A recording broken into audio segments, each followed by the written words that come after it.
I have my dear friend from Lviv, Ukraine, to fill you in on how life has looked during times of war.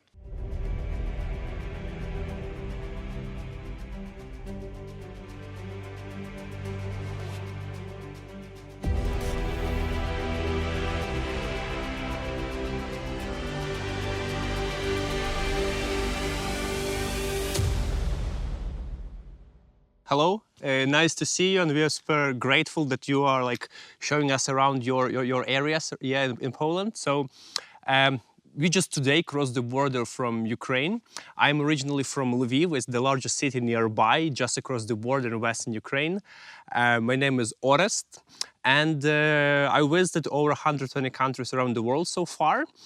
So when the war started, I decided to end up all of my roaming around the world, come back to my native country. Actually, I just arrived 4 days before the Russian invasion, and since day one, record everything, document everything what's happening in Ukraine from my local perspective, and participate in our resistance. So when the Russian invasion happened, I was in contact with your wife. Yep. And I was very surprised that she sent me videos from Lviv that showed everyday life. You guys kept a cool head, for sure. Well, the rest of the world was going mad. What was the reality of the situation? I saw that you ate ramen. I saw that you met Baldwin Bankrupt. I saw that there were some real, normal, ordinary life things going on in the context of war. Mm-hmm. What was that like? So everybody remembers the start of the war. Yes, this was early morning, February 24th, which started with the massive missile attacks all around the country. So during a couple of hours, such a huge state as Ukraine, which is by far the largest European country, was targeted with the 70 different objects all around.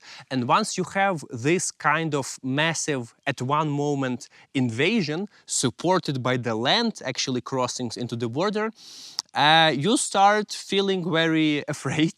And that's why this was planted with the massive panic around the country. How it entails, what happens? People rush to the ATMs to get cash. They try to refill their car. They try to buy any necessities from the supermarkets, which means at one single moment you have long lines everywhere, shortage of everything, and the panic, yes? These first few days in Lviv, for example, we were taking care of the basics because we understood that the Russian tanks will probably not roll over the central part of Kiev in a matter of days. Yeah. However, this happened in the east of Ukraine, this happened in the north, yes? So we know that the Russian army actually touched Kiev in a matter of days after the initial invasion. And that's why this provoked a massive movement of refugees from the east to west. Sure. So within a matter of a week, let's say 8 million people started moving around the country, and you can understand and just realize how large is the pressure on the local infrastructure. So we are talking about the terrible traffic jams all around the country. With the shortage of petrol, you have some people stuck on the side of the roads, not being able to stay overnight somewhere. Many of my friends had to take, usual roads that would take, let's say, 8 hours from Kyiv to Lviv. It took them 3 days. So that was a big shock, and that's why even within the first 2 weeks, over 2 million refugees crossed the border to Poland. There were lines at the border for 30 kilometers just to wait across the border. And once you have this kind of pressure, you start afraid for your life. That's why I don't blame people. Even my family, all the females from my family, apart from my wife, they also fled within the first couple of days. Just, because there are kids, you have the airstrike alarms, you have to run to the bunker, up and down. That's really puts a lot of psychological pressure on many people. In my case, for example, once I understood that most probably not going to die within the next hour, you start think more rationally, and that's why I started to do the document, to do the videos and so on. I started to call to my team, which was scattered around the country, try to reorganize ourselves, to keep on working back and so on. In relation to my city, native Lviv, which is the largest city in western Ukraine, surprisingly, it was always operating. It never was shut down. So our city mayor, after the initial bombardments all around Ukraine, he told, no panic, city supplies, public transport continue to operate properly. We have to hold on. In cities in the east, it was different because geographically it's much closer. So there was a physical threat to those cities. So people had to go down into the metro stations, use it as a shelter and so on.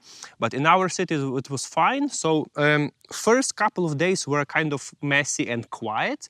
And then once we start receiving influx of refugees from the east, it was naturally for city to wake up again, because you need to feed those people, you need to move them around and so on. And I would say that within a week after the initial invasion, our city was functioning like 100% normally, yeah. And I love that you show that in your videos, because a lot of people sensationalize the situation to get attention, especially Western politicians, Yeah. I think, actors, people like that who want a piece of the pie in a weird way. Your videos showed tram operating on schedule, people preparing the gardens for spring. I mean, city workers. Yeah. And so I that calmed me from across the border. Yeah, it's important to understand, because when people look at the movies about war, they see this like devastation, they see like a rocket falling, like flash smashing and so on. But in real life, on one side, this is really happening, but it's happening locally where the missile actually target. And 100 meters away, 300 feet away, the tram could go and let the old lady go and pick up some fruits. And that's very insane. But I would compare this actually to many American cities. I remember myself visiting. Actually, I visited over 15 states around America. And on one of the recent trips, you have bad areas and good areas. And for me, it was mind-blowing how on the one side of the block it can be like a prosperous area, while on another side you don't go there because it's dangerous. And one of the brightest examples of that I noticed in St. Louis. Okay. It's like, my friend lives there and he voluntarily chose St. Louis to raise his family, even though he is from the northeast, of the United States. Even though there are some areas with the shanty houses and completely run-down buildings. So I've seen both pictures of that town, which was fascinating to me. How can such completely polarized societies coexist in one community? So that's something weird for me. But now, if I see that there is like a rocket launch and you continue playing tennis or having a ramen, even this is possible, then there are many more things possible in this life. I spent a lot of time in your country over the years, and I had the pleasure to be involved in some festivals. And I was very positively surprised at just how safe it felt. 99% of the time, obviously you could run into a drunkard or just like anywhere else in the world. But it was a really, really lovely experience. So when I see the videos of missiles from this side of the border, you got to realize that all we see, other than in your videos, are the images of the missiles falling. You don't see the everyday life that moves on. So it's quite horrifying, which this is a different danger, we are talking about like people violence. And in that sense, Ukraine was always safe country, and now it's even safer because of the, military presence and the police being alert. And camaraderie between people. And people being very helpful and so on, right?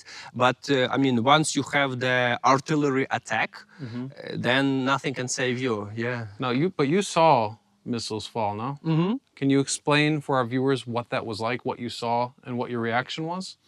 I think we can add that footage to your video so people can realize how is that. But basically you stand and maybe you can be like a kilometer or a mile away from the place. You hear the sound like... Еще одна, блядь, твою мать! Вокзал бомбят. Смотри, смотри.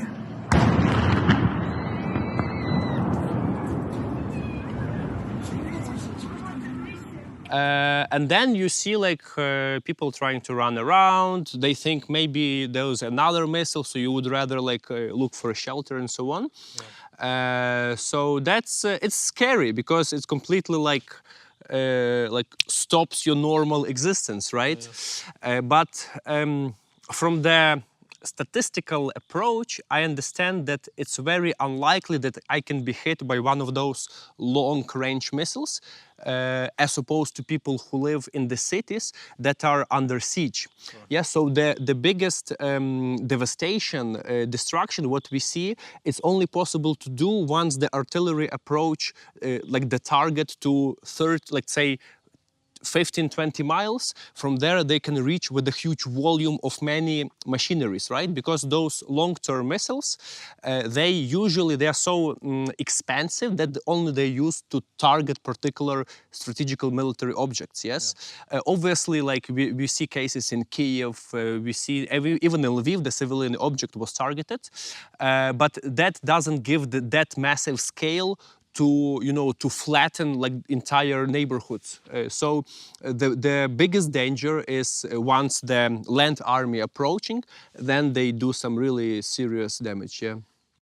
Now, you made a trip to Kiev just after the Russian troops retreated. Yeah. Tell me a little bit about what you saw there. That's true. So the area of northern Ukraine around Kiev was under Russian occupation for over a month.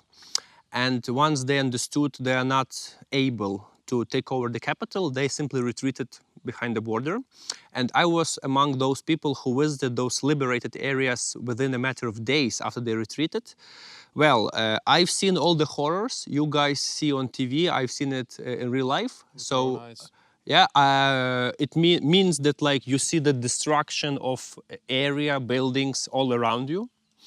Burned and destroyed bridges, so you have to take over through some smaller paths. Like a lot of abandoned tanks and other military facilities. But obviously the worst is to see the people who died. So I was present in Bucha during the exhumation of first 2,000 people by myself, with all the smell and seeing the faces of people who were underground for like 3 weeks. So that was really bad. I spoke to people in those towns and villages around, many of whom lost their children, parents, brothers, and so on. And those are the worst things. Yeah, I've seen the tremendous urban destruction in town of Bucha, Irpin, many areas of Chernihiv, all the way up north, Borodyanka. And I'm very, very afraid that we will see much more of this in the east of Ukraine, but on a much bigger scale, which is probably unheard of for our time, for our lifetime. Yeah. So in Ukraine, the men are forbidden to leave the country. Even my children, when I told them you were coming, they said, how did he get out? He's a guy. And they're 12 and 8. So the fact that they know that means it must be a pretty strict rule. And again, you traveled back to Ukraine before the invasion. If the Russian military reaches Lviv, is there a scenario where you would personally take up arms? You have to see what is the situation there.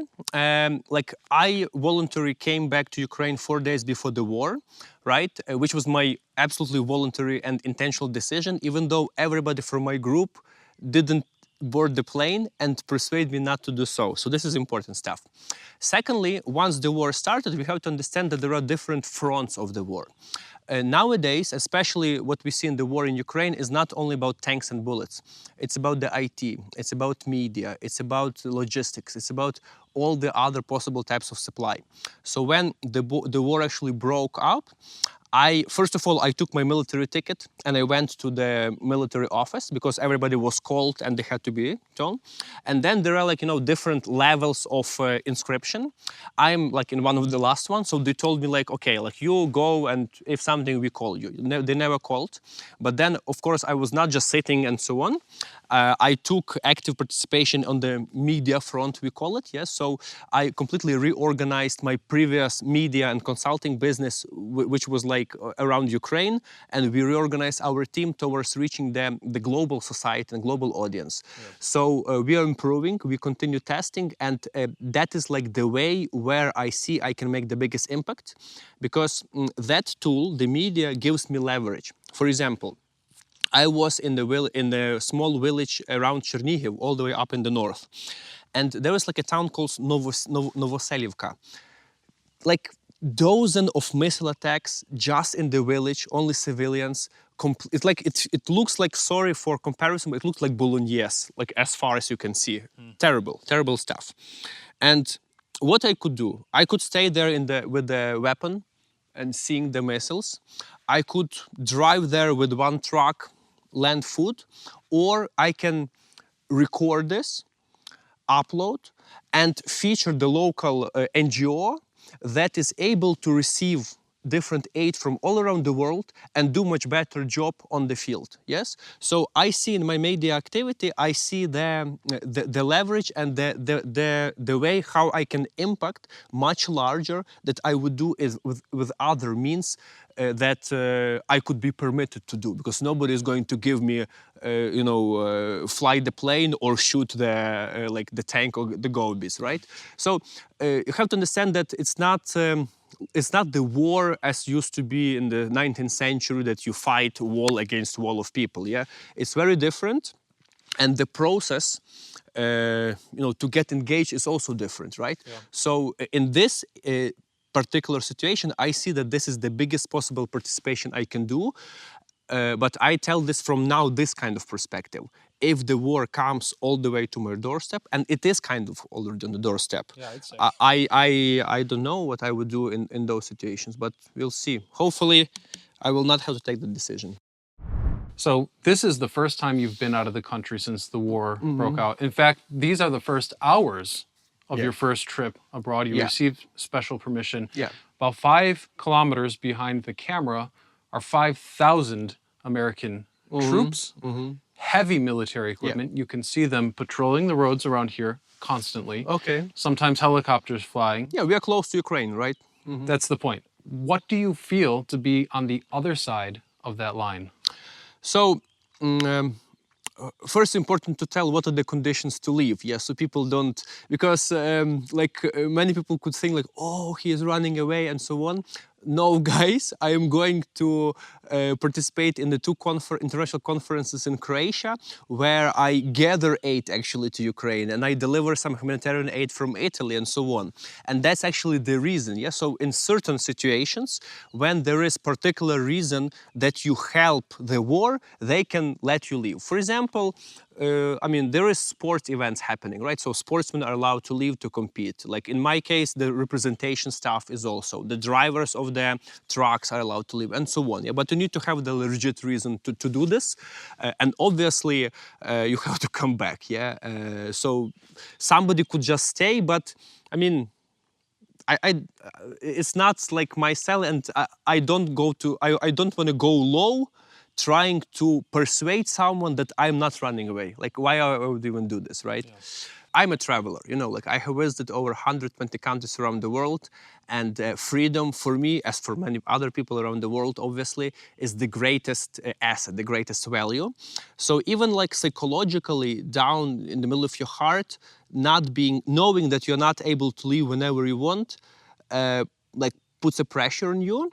And I was a little bit nervous, even though I have all the documents, it's legit and so on. I still felt pretty anxious today in the morning.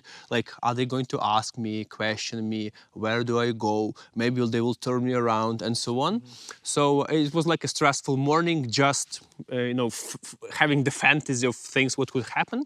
Eventually what happened, I went through the border, I showed my passport, they put me a step and told good luck. So this would happen, and now I'm here.